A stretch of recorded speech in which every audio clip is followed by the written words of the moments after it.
How's it going, boys? My name is Alchemist, and welcome back to the Alchemy Corner. Hope y'all are having a good day. I think my day's been pretty good. Got a lot of chores done around my room, and got a lot of things I needed to take care of done, so I'm feeling pretty good right now. This video is going to be a little bit different because we actually have a question that came in today, so let's go ahead and get started. I'm curious what you think the biggest challenge facing Gen Z, 1997 to 2007, is. The huge wave of mental health issues, a looming economic crisis, climate change, socks and sandals, or something else?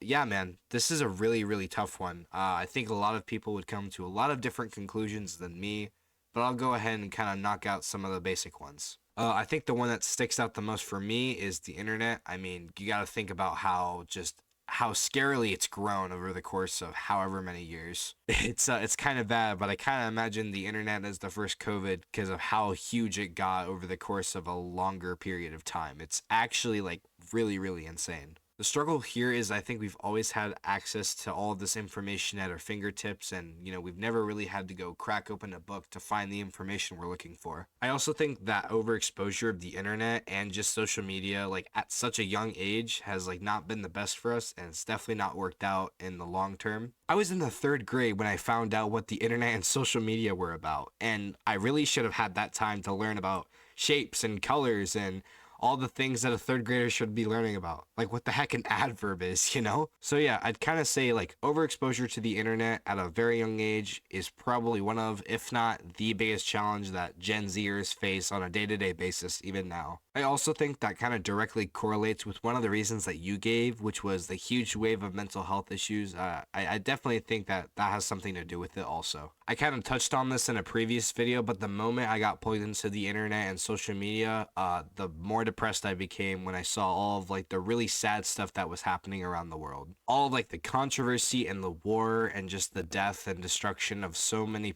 places on the earth. It was just really heartbreaking to see. Now, I'm not going to pretend I know everything about mental health. That's not what I'm pursuing my degree in, but I do know a good amount to hopefully kind of navigate through this whole topic. I think the looming economic crisis that you mentioned has kind of been a more recent thing. I think our economy has been up and down, but lately it's been really bad.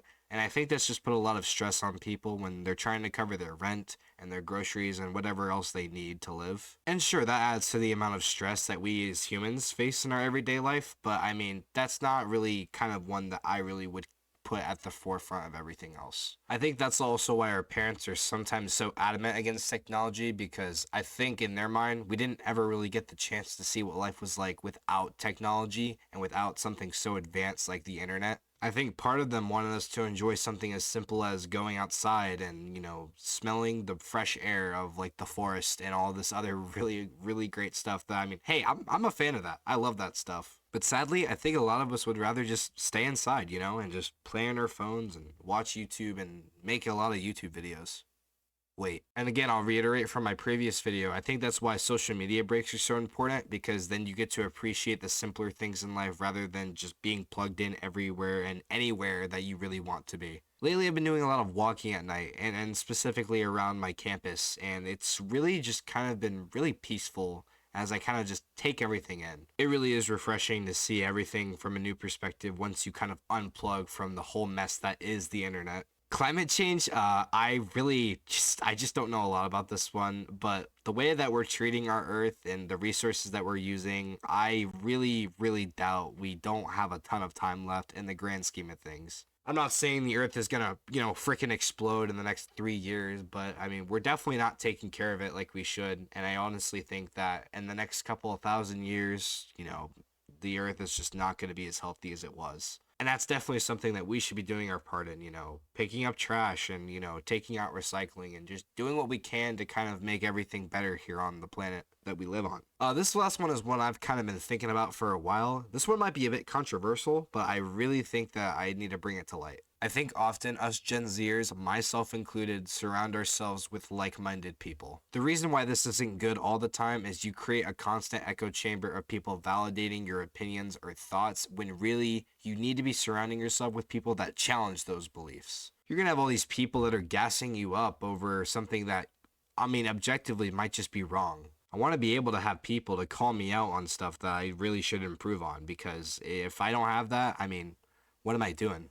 I also just really hate that we've kind of developed this mentality of if you don't agree with my opinion, screw you, cancel culture. I think the whole concept of cancel culture is really, really stupid, and that could be just a whole topic for another video, but I'll kind of touch on this for a little bit. When you cancel somebody, you're actively saying that you don't want to hear their opinions because you think that they're wrong, when in reality, you may be the one that's wrong. You're also depriving yourself of a really good debate or conversation that you could be having with that person. I think it's a bit different online because you're talking through text and there's not really any tone indicators, so it kind of becomes a little bit harder. But dude, I hate cancel culture. I think the people that participate in that sort of stuff are literally just acting like actual children. Nobody wants to hash out a conversation and, come to a solution because, yeah, I guess just arguing and canceling someone and doxing them is a much better solution. I'm going to go ahead and get off of that tangent, but I really do think that the internet is probably the biggest one that the Gen Zers have to struggle with, considering that